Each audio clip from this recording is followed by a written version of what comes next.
Combat Engagement Center, commonly referred to as the CEC, controls the ship's most modern weaponry. This space is not to be confused with the CEC, the Combat Information Center, a similar space for the ship's guns, which is located below the waterline. But we'll get to that in a later video. The various sensors and antennas individually create partial images of the battlefield. Having all of the equipment together in one space helps the crew by bringing all of the information together. Starting with the Tomahawk missile computers.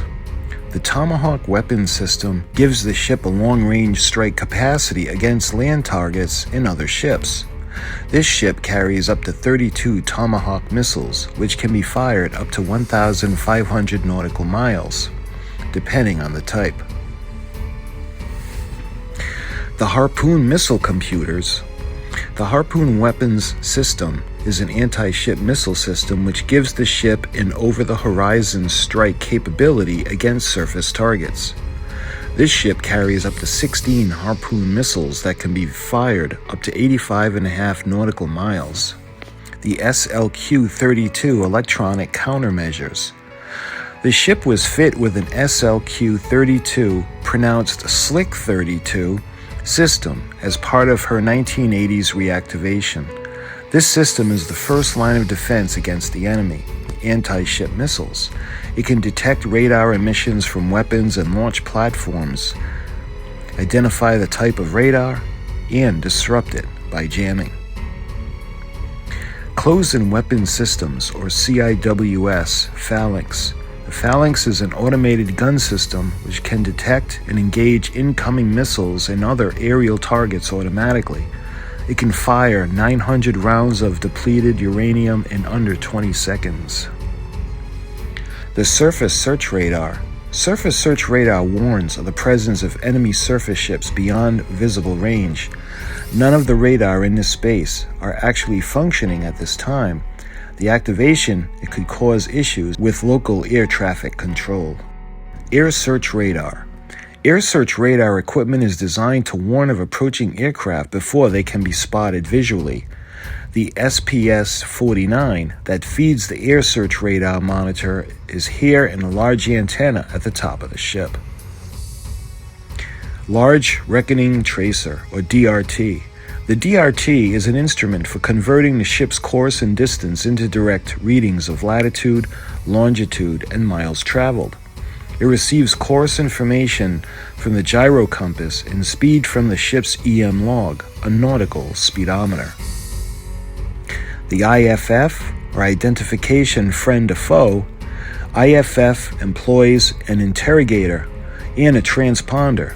An interrogator is a radio transmitter that emits signals to track other vessel status as an enemy or ally.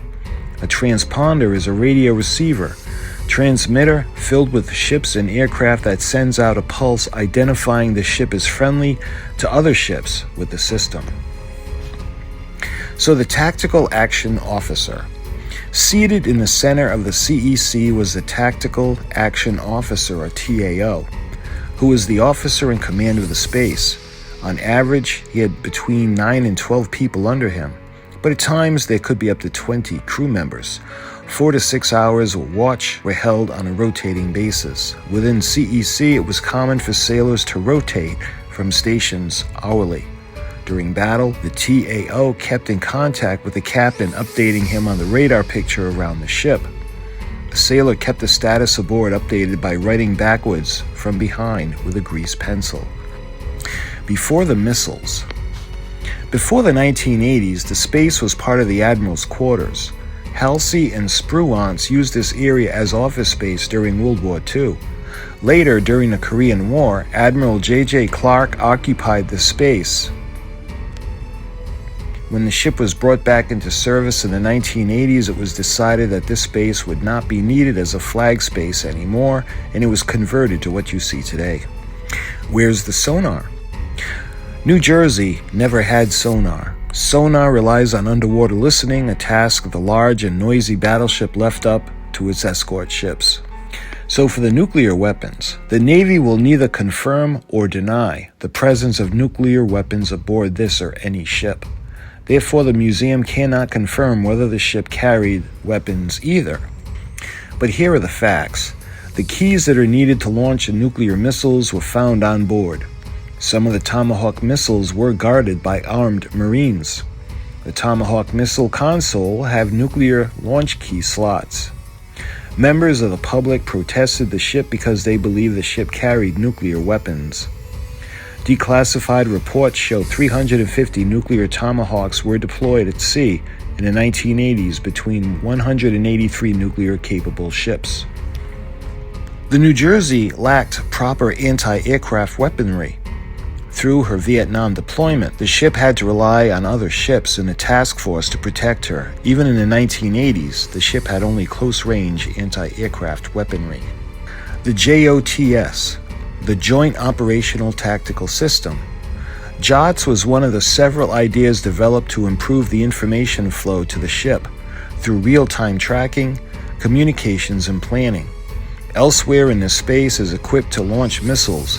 The green and the red square screen protect themselves against incoming missiles and track targets around us, both friendly and enemy. The JOTS system is one component of that JOTS, Joint Operated Tactical System, once tracked targets of interest, including Soviet satellites for American intelligence. Today, this is showing you the location of the International Space Station. Look for the white dot surrounded by the range ring. This map shows the political borders at the time of the ship's decommissioning in 1991. These sets of keys are required to launch the Tomahawk and Harpoon missiles from the consoles located around this room. Look for the square consoles with green for Tomahawk and red for Harpoon screens. In control of these consoles would be fire controlmen overseen by the launch control officer. To fire a Tomahawk missile, a message is first received over the radio called an Emergency Action Message, or EAM. This message would have an authentication code that would be verified by those receiving the message. The message and the code would be taken to the commanding officer. From this point, there are two separate rooms that need keys to be turned. This one, the Combat Engagement Center, CEC, and the Tomahawk Computer Room, or TCR, that is on this level but several compartments aft. The separation guarantees that the operation cannot be done by one single individual. Just below the Tomahawk screens, there are slots to insert two keys. In the case of the Tomahawks, there was the potential for launching a nuclear weapon. The Navy will neither confirm or deny the presence of nuclear weapons on board this ship. But if the ship did carry them, or both of these keys as well, and the key and the TCR, all need to be used at the same time to be able to launch them. The Harpoon missiles can be launched following a similar protocol, but Harpoons were never nuclear capable and were only designed to be anti-ship weapons. This ship never fired Harpoon missiles in anger, but did use them against the U.S.S. Grayback, SSG-754, in a test in 1986.